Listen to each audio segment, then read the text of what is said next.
알쏭달쏭 이슈 체크 시간입니다. 첫 번째 이슈 바로 만나보시죠.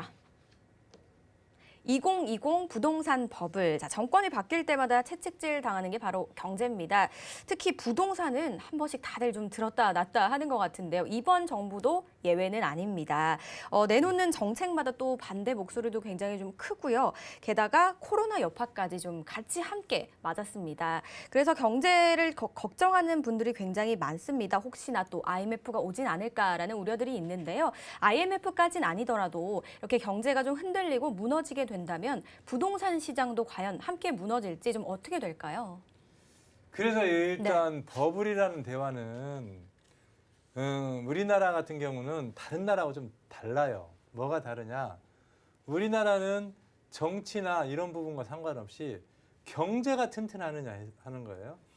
그랬을 때 삼성, 현대, LG, 철강, 반도체, 자동차, 조선 이런 산업이 무너지는 것이 우리나라 버블이 무너지는 거지. 아니 반도체, 철강, 자동차, 조선이 잘 되면 거기에 딸려 있는 협력업체도 그런 대로 잘 되는 거예요. 그렇게 되면 그렇게 무너지는 것은 쉽지가 않아요. 근데 우리나라는 지금 잘 싸워주고 있어요. 중국에서 반도체를 만든다고 했는데 못 만들고 있어요. 우리나라 잘 만들어요. 화해이 어려워요. 우리나라 잘해요. 그래서 지금 조선도 중국, 일본이 굉장히 어려운데 우리나라는 아주 선방해서 그냥 잘 되고 있어요. 네. 그 얘기는 뭐냐? 그렇게 버블은 아니라는 거예요. 그랬을 때 우리는 그렇게 막 너무 현 정부를 우리가 비관적으로 얘기를 하는데 예를 들어서 그러면 이명박 박근혜 대통령님처럼 현 정부가 1가구 2주택 비과세하고 3주택까지 비과세하고 세금을 푹 낮춰줘서 그렇게 되면 사회자님 집값 더 폭등하겠어요? 어떻게 되겠어요? 폭락할까요? 아니 세금 낮춰주고 네. 1가구 2주택 3주택 비과세하면 집값이 그라이도 오르고 있는데 네. 그렇게 되면 불 지르는 거 맞아요? 안 맞아요? 글쎄요. 근데 대표님이 예전에 예. 그런 규제도 영향을 끼치지만 경제 상황도 굉장히 경제 상황이 지금 영향이 좋기 크다고 때문에 많이 했거든요. 오른 거예요. 다른 나라에 네네. 비해서. 근데 그래도 또 힘들다는 우려의 목소리가 있어요. 좋다는 거는 긍정적인데 예. 혹시나 이 우려의 목소리대로 좀 무너질 가능성이 있다면 부동산에도 어떤 영향이 좀 끼칠까요? 그렇게 쉽게 우리나라가 네. 무너질 나라가 아니라는 거. 우리 국민들, 시청자님들이 믿어줘야 돼요. 왜 그러냐면 우리나라가 보통 나라가 아니에요. 지금. 네. 삼성, 현대, LG, 포스코 정말 우리나라 대기업에서 하시는 그 대기업이 하나가 잘 되잖아요. 협력업체 5천 개, 만 개가 같이 잘 돼버려요. 그렇죠. 그러면서 아직은 우리가 중국하고 우리나라하고 경쟁하고 일본하고 우리나라하고 경쟁해서 너무 잘하고 있어요. 그래서 우리는 그런 분들한테 좀 응원해주고 또 현 정부도요. 주택 정책을 최대한 떨어뜨리려고 더 이상 할 수 없을 정도로 떨어뜨리려고 하는데 안 떨어지니까 환장하는 거예요 지금. 그래서 중요한 게 현 정부도 최선을 다하고 있다는 거예요. 네. 그리고 우리나라 기업도 최선을 다하고 있어요. 다행히 그래서 지금 우리나라가 아직 견디고 그래도 다른 나라에 비해서 중국 같은 경우 지금 어렵습니다. 네. 일본 굉장히 어렵습니다. 왜? 일본 대기업 다 지금 다른 나라 다 넘어가고 있어요. 우리나라 정말 선전하고 있는 거 정말 저는 고맙다 이렇게 생각합니다. 네. 자, 그러면요. 조금 더 좀 들어가서 부동산 이야기로 한번 해볼게요. 정부의 규제가 계속 나오고 있잖아요. 네. 근데 뭐 투기꾼을 잡기 위한 규제인데 이게 네. 문제가 되는 거는 실수요자들에게까지 좀 영향을 미치기 때문에 문제가 되고 있는데 이 부동산이 정말 공공재가 돼야 되는 걸까요? 공공재는 전혀 그런 생각은 안 하고 네. 단지 현 정부가 집값이 너무 오르고 또 그럼으로 인해서 좀 그 집값이 오르게 되면 없는 분들한테는 어려움이 좀 더 심화되잖아요. 그렇기 때문에 현 정부가 할 수 있는 것은 뭐냐? 최선을 다해서 집값을 오르지 않고 조금 더 적정선에 좀 내려와서 안정화시키는 것이 최고의 목적이잖아요. 예. 그래서 아까 얘기했지만 서브프라임이 오면서 집값이 폭락했을 때 우리 이명박 박근혜 대통령님께서는 굉장히 부양책을 해도 안 올랐어요. 근데 현 정부는 세계적인 상황으로 최선의 안정화시키려고 하는데도 불구하고 떨어지지 않기 때문에 정부는 지금 최선을 다하고 있는 거예요. 더 이상 뭐 사실 카드를 내밀 수 없을 정도로 최선을 다하고 있는 것. 정말 저는 노력을 하고 있지 않냐 이렇게 한번 보여집니다. 예. 자, 모든 규제는 일단 부동산 안정화가 가장 큰 목표입니다. 그런데 참 쉽지 않습니다. 이 잡기라는 게. 그렇기 때문에 부동산도 마찬가지지만 여러모로 경제 붕괴가 오지 않도록 잘 대비해야 될 것 같습니다. 저희 두 번째 이슈 바로 만나볼까요? 사전 청약 시작입니다. 내년 7월부터 무주택자들 위한 사전 청약이 시작이 되는데요. 젊은 층이 이제 3기 신도시나 용산 등과 같은 주요 지역에 이 내 집 마련을 할 수 있는 기회가 좀 될 수 있을 것 같아요. 특별 공급 물량을 좀 대다수를 배정은 했다고 하지만 사전 청약 물량이 총 6만 가구라고 합니다. 경쟁률이 좀 어마어마할 것 같은데 경쟁률 뚫으려면 좀 어떻게 해야 될까요? 그래서 청약이라는 것은 막 뚫고 싶어서 막 뚫어지는 것이 아니라 여기에는 점수제가 있어요. 사전 청약은 가족을 몇 명 부양하느냐, 또 지역은 아무래도 그 동급 지역이 유리하죠. 네. 그래서 점수제에 의한 청약이 이루어지기 때문에 이건 뭐 백 쓴다고 되는 것도 아니고 뭔 얘기인지 알죠? 60점, 뭐 50점 또는 68점 이렇게 점수제 꾸준히 그래서 지금 가장 유리한 것은 무주택을 장기간 무주택 또는 더 여기에서 부양가족이 몇 명이냐 또는 소득이 얼마나 되냐 이런 것들에 따라서 점수제에 의한 사전청약이기 때문에 그 점수를 높이는 것이 네. 굉장히 중요하다. 그 저는 이렇게 점수를 봅니다. 채우려면 어떤 걸 좀 준비해야 되죠? 준비하는 것은 없어요. 기존에 살던 그 내가 지금까지 살아온 역할이 있잖아요. 네네. 그것이 그대로 점수에 반영되기 때문에 네. 갑자기 여기서 내가 뭐 한다고 해서 갑자기 점수가 올라가고 예. 이럴 수가 없어요. 왜 그러냐면 2인 가족보다는 5인 가족이 유리해요. 부양 가족. 근데 갑자기 3명 어서 나요.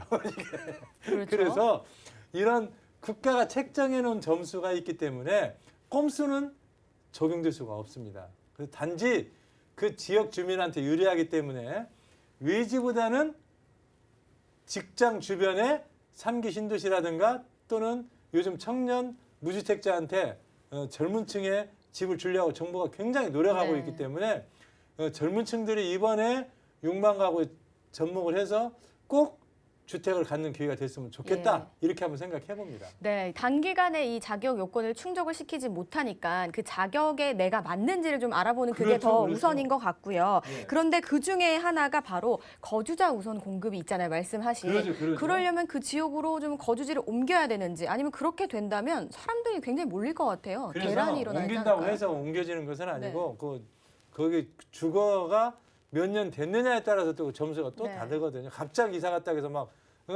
주민 취급을 해주는 것은 아니기 네. 때문에 그것도 정부가 보아가지고 이 사람은 그냥 받기에서 전입했구나 다 압니다. 정부가. 꼼수는 통하지 않는다. 꼼수는 잘 통하지 네. 않습니다. 현 정부가 보통 정부가 아니에요. 네. 그래서 될 수 있으면 자기가 살고 있는 직장 주변에 네. 이번에 주택을 갖는 기회가 됐으면 좋겠다.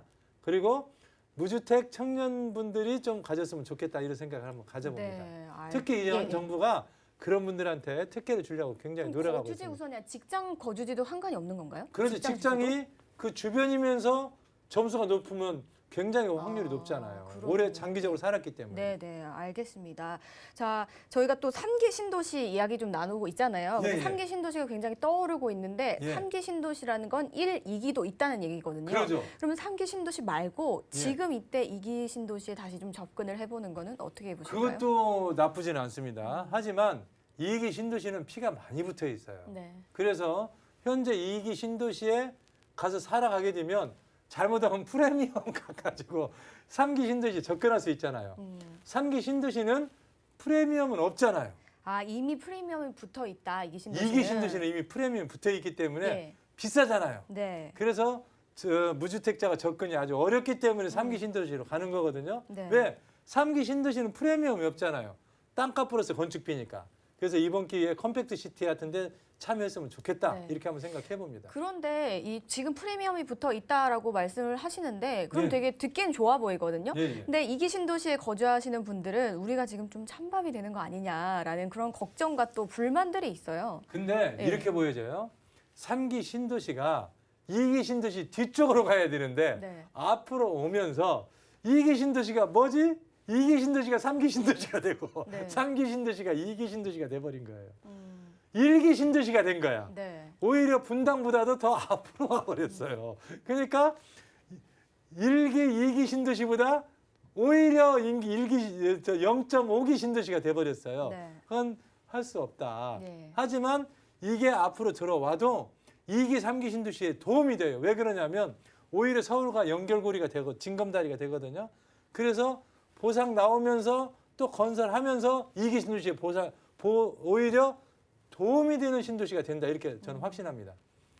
네, 서로 상관관계가 또 있는 것 같고요. 그리고 사전 청약으로 공급되는 이 공공주택은 자격 요건이 좀 까다롭기는 하지만 또 요건은 바뀔 수도 있고 그런 거니까요. 여러분 가능성 열어두시고 잘 고민해 보시면 좋을 것 같습니다. 저희 다음 이슈 만나볼까요? 입주권 웃돈입니다. 최근 지방세법 개정이 좀 이뤄지면서 입주권과 분양권도 주택수에 좀 포함이 됩니다. 취득세 판단에 이게 좀 주요한 변수가 될 것 같은데요. 이 서울 강남구 개포동의 한 신규 단지 입주권이 10억 이상의 웃돈이 붙어서 거래가 됐다고 합니다. 자, 다양한 부동산과 관련된 세금은 다 이제 올랐는데 새 아파트에 대한 관심은 식지가 않는 것 같아요. 그래서 또 조합원도 굳이 가격을 내리면서까지 거래를 하지 않는다라고 하거든요. 여력이 있는 수요자들은 이렇게까지 좀 하는 게 좋을까요? 어떻게 하는 게 나을까요? 지금 네. 입주권에 웃돈이 붙었다 하는 것은 그것은 이제 말씀을 그렇게 하는 거죠. 강남의 일반 아파트들은 네. 10억의 웃돈이 입주권이 붙었다. 10억이 더 올랐어요, 아파트는. 웃돈을 주고 사도 10억에 더 아니 오른다? 그런 게 아니라 예. 기존에 입주한 아파트들 있잖아요. 예, 예. 기존의 아파트들은 10억 이상이 올라버렸어요. 네네. 근데 입주권에 10억 붙은 것은 붙은 게 아니라 그냥 적정한 가격에 거래가 되고 있는 거예요. 예를 들어서 기존의 아파트가 10억이 안 올랐는데 뭐 5억밖에 안 올랐는데 입주권 10억이 올랐다. 그러면 많이 오른 거죠. 웃돈이 붙은 거죠. 네. 근데 기존에 그때 재건축할 때보다 몇 년이 지났잖아요. 3, 4년이 네네. 지났잖아요. 이번 3년은 보통 아파트 짓는데 입주까지 한 3년이 좀 더 걸리거든요. 약 3년 정도 걸리거든요. 네. 3년 동안 오른 것이 제일 많이 올랐어요. 네. 그래서 강남에 다른 아파트도 다 10억 이상 올랐거든요. 예. 입주권에 10억이 붙었다는 것은 오른 게 아니고 평범한 것이다. 그러니까 현재 시세다. 현재 시세가 네. 오른 거 아니에요. 그 가격에 거래되는 거지 웃돈은 아니다. 네. 웃돈이라는 것은 기존의 아파트가 10억이 올랐는데 네. 이건 20억이 올랐다. 이게 10억이 웃돈인 거예요. 네, 네. 뭔 얘기인지 아시겠죠? 예, 알겠습니다. 오른 것은 아니다. 네. 예.